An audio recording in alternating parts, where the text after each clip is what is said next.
جواب میں برقع مسکرایا اور کہنے لگا، میرے بھائی تو آج ہی آیا ہے۔ میں نے تو یہ سوچ کر رکھا تھا کہ ایک دو دن تم آرام کرو گے، اس کے بعد ہم یہاں سے کوچ کریں گے۔ ایاز بن سیف الدین نے نفی میں گردن ہلائی، کہنے لگا، سلطان محترم کوچ تو آج ہی ہوگا۔ میرے خیال میں تھوڑی دیر تک آپ اپنے کوچ کا نکارہ بھجوا دیں۔ محمود بن سلیمان کو وقت ضائع کیے بغیر ہم سبق سکھانا چاہتے ہیں۔ برقع نے ایاز بن سیف الدین کی اس تجویز سے اتفاق کیا تھا، لہذا سلطان نے وہاں سے کوچ کیا تھا۔ محمود بن سلیمان کی طرف سے سلطان برقع نے ابھی 5 میل کا سفر طے کیا ہوگا کہ سلطان کے کچھ مخبر لشکر میں داخل ہوئے۔ ان کے آنے پر سلطان نے اپنے لشکر کو روک دیا، اور سلطان نے جب ان سے کچھ پوچھا تب ان میں سے ایک بول اٹھا اور سلطان برقع کو مخاطب کر کے کہنے لگا، سلطان محترم آپ کے لیے ایک بری خبر لے کر آئے ہیں۔ خوارزم کے سپہ سالار اور عامل اکنجی کو جب خبر ہوئی کہ محمود بن سلیمان نے آپ کے خلاف بغاوت کی ہے تو وہ بھی ایک لشکر لے کر خوارزم سے نکلا۔ جس وقت اس نے اپنے لشکر کے ساتھ مروکے کے مقام پر قیام کر رکھا تھا تو اس کے لشکر کے 2 سالاروں امیر کو دن اور باراوتوش نے آپس میں صلح اور مشورہ کر کے اکنجی کے خلاف سازش تیار کی، اور اس سازش کے تحت انہوں نے اکنجی کو مرو شہر میں اچانک حملہ آور ہو کر موت کی گھاٹ اتار دیا، اور جو لشکر لے کر اکنجی آپ کی مدد کے لیے آ رہا تھا اس لشکر کو لے کر وہ دونوں واپس گئے۔ خوارزم شہر میں داخل ہوئے اور لوگوں پر یہ ظاہر کیا کہ سلطان برقع نے ان دونوں کو خوارزم کی حکومت عطا کی ہے۔ یہ کہہ کر انہوں نے خوارزم پر قبضہ کر لیا ہے۔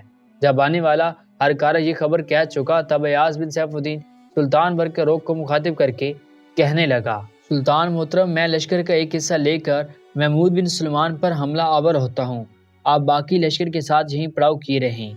ہو سکتا ہے خوارزم پر قبضہ کرنے والے کو دن اور ہارکتاش کے خلاف بھی حرکت میں آنا پڑے، لہٰذا ہمارے سارے لشکر کو محمود بن سلیمان کے خلاف مصروف نہیں ہونا چاہیے۔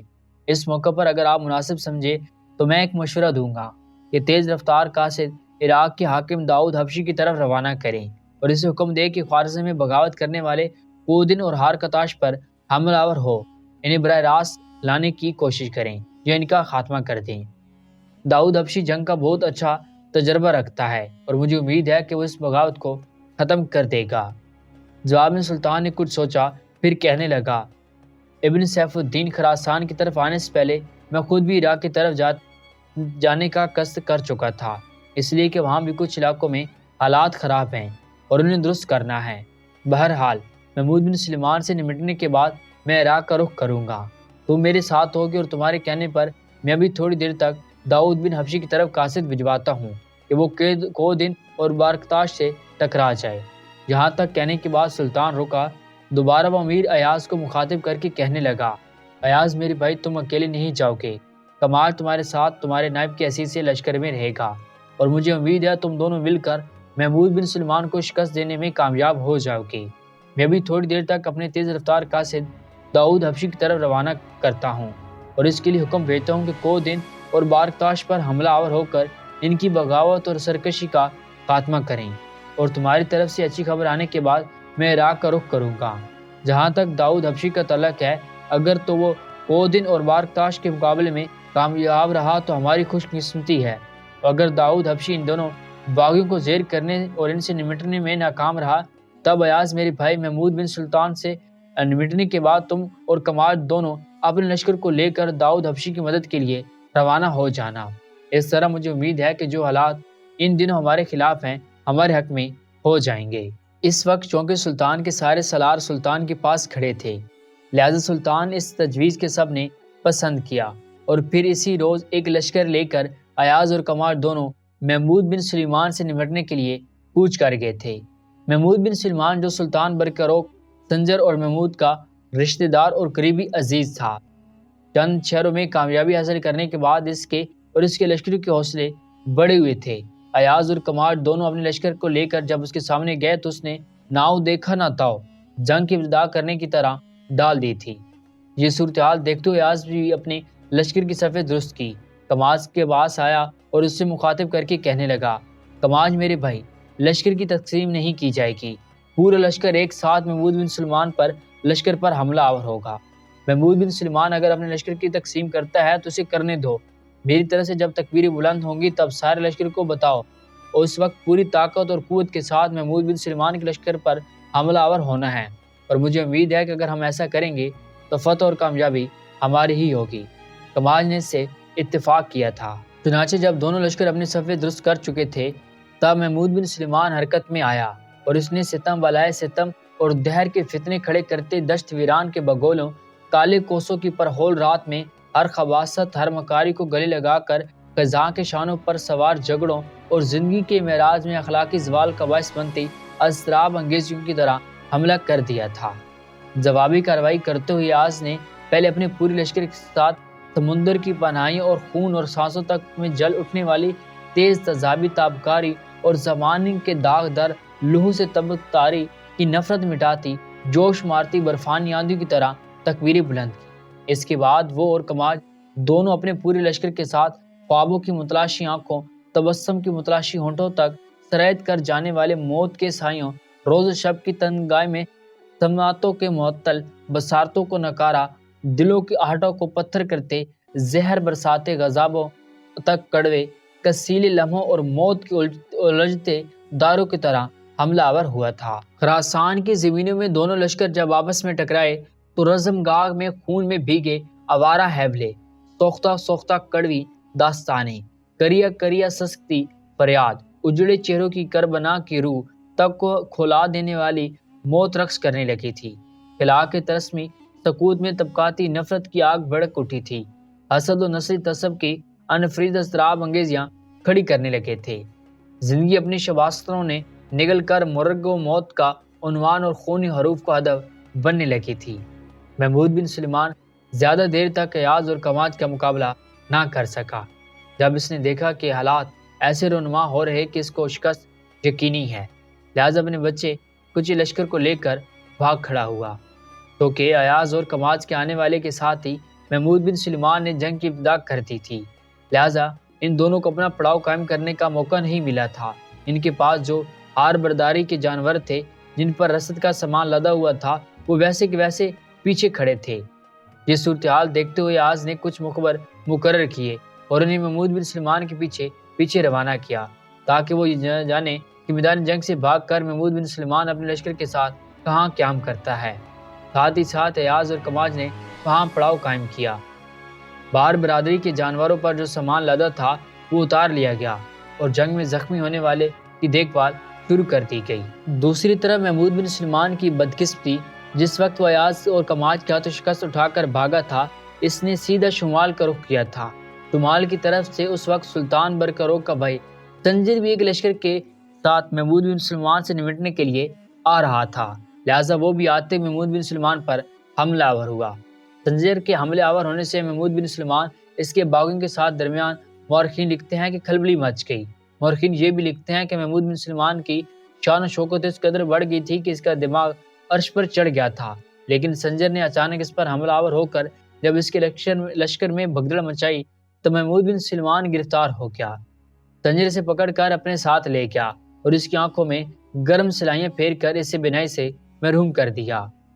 دوسری طرف عراق کا حاکم داؤد حبشی سلطان برقرار کا حکم ملنے کے بعد عراق سے ہرات کی طرف روانہ ہوا تاکہ آگے بڑھ کر کودن اور بارکتاش سے نمٹ سکے۔ بارکتاش اور کودن کی کو بھی خبر ہو گئی تھی کہ سلطان برقرار کے حکم پر داؤد حبشی سے نمٹنے کے لیے ایک لشکر لیے آ رہا ہے، لہٰذا انہوں نے اپنی تیاری کو آخری شکل دے دی تھی۔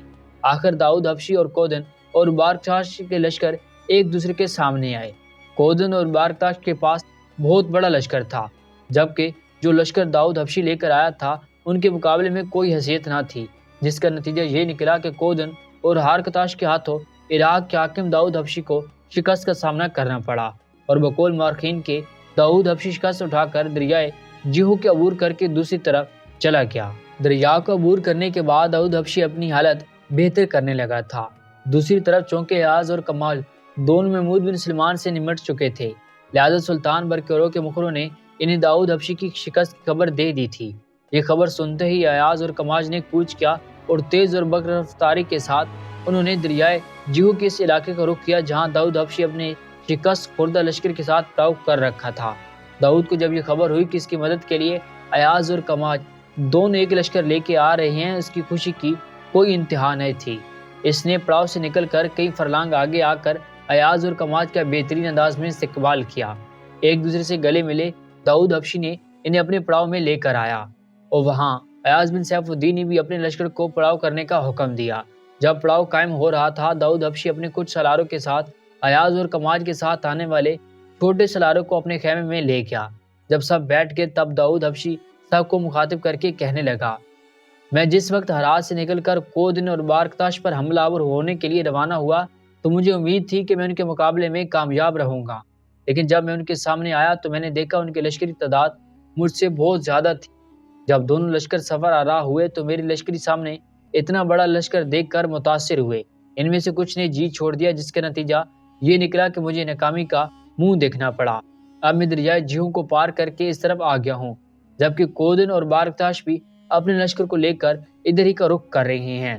ان دونوں کے حوصلے پہلے ہی بلند تھے، اب جب کہ مجھے وہ شکست دینے میں کامیاب ہوئے تو اب اور وہ اپنے آپ کو کچھ زیادہ ہی ناقابل تسخیر خیال کرنے لگ گئے ہوں گے۔ داؤد میرے بھائی، ایسی کوئی بات نہیں، ان دونوں کو آنے دو، ایسا نمٹیں گے کہ ان کی پشتیں یاد رکھیں گی۔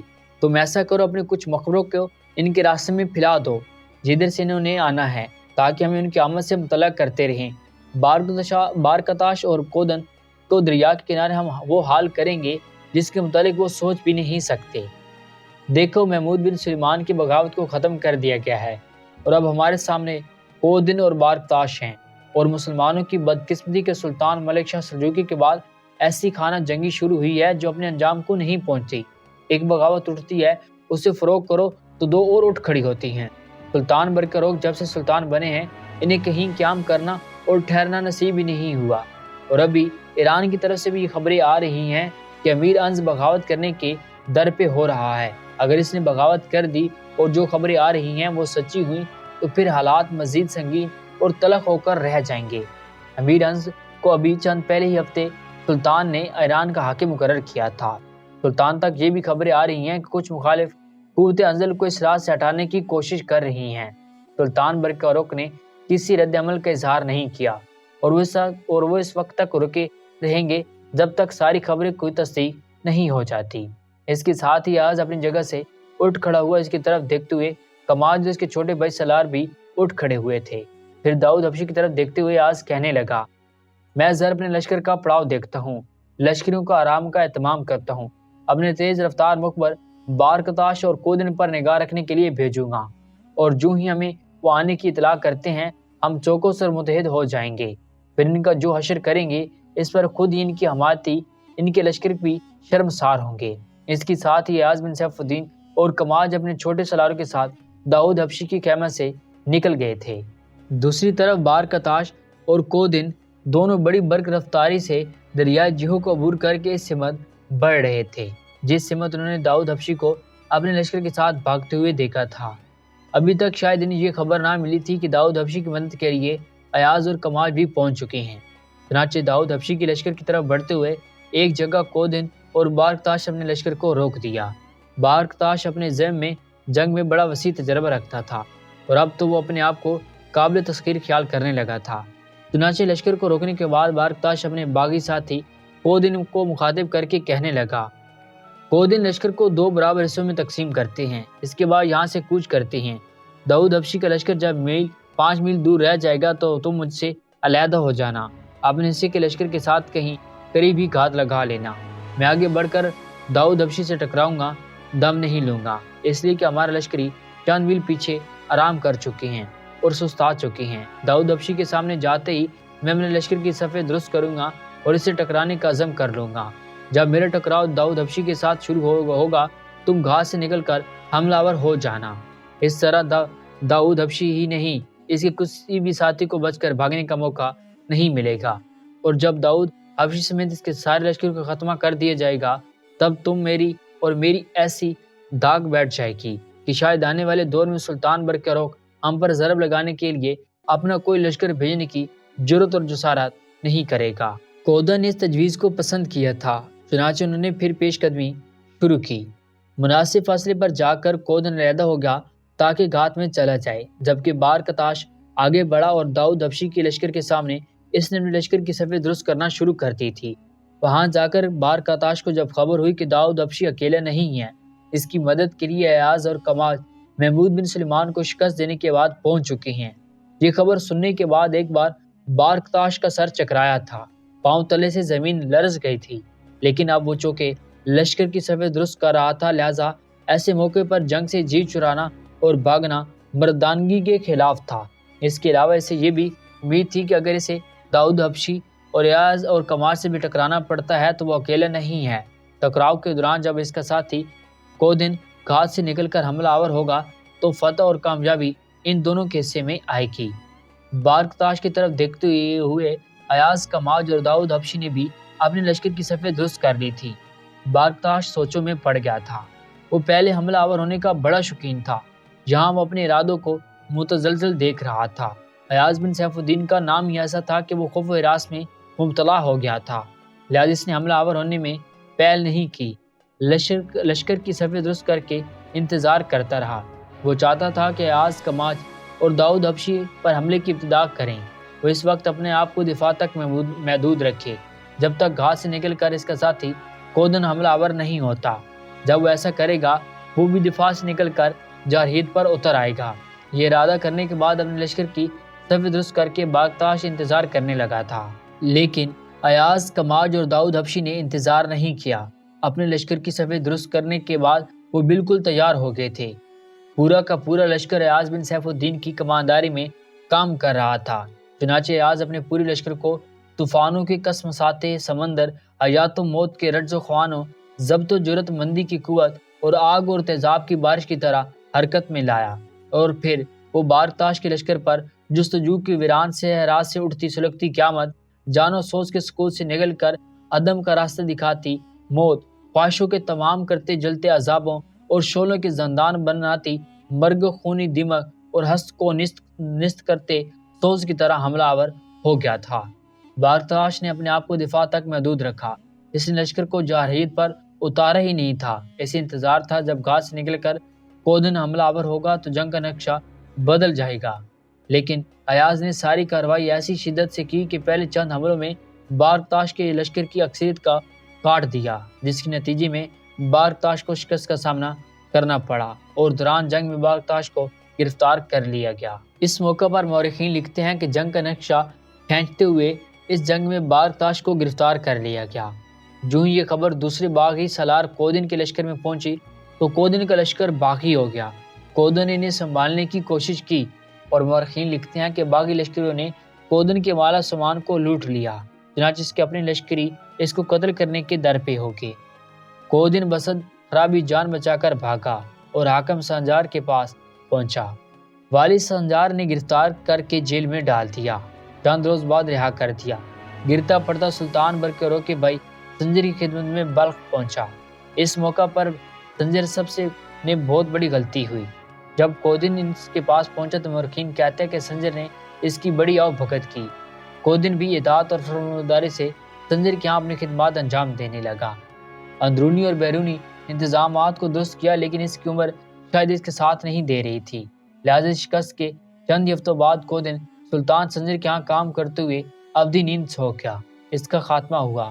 جہاں تک اس کے باغی سالار بارکتاش کا تعلق ہے تو امیر ایاز اور کماج اپنے لشکر کو سلطان برقرار کی طرف لے کر چلے گئے تھے۔ داؤد حبشی بارکتاش کو اپنے ساتھ لے گیا، کچھ عرصہ زندان میں ڈالا، پھر سے موت کی گھاٹ اتار دیا۔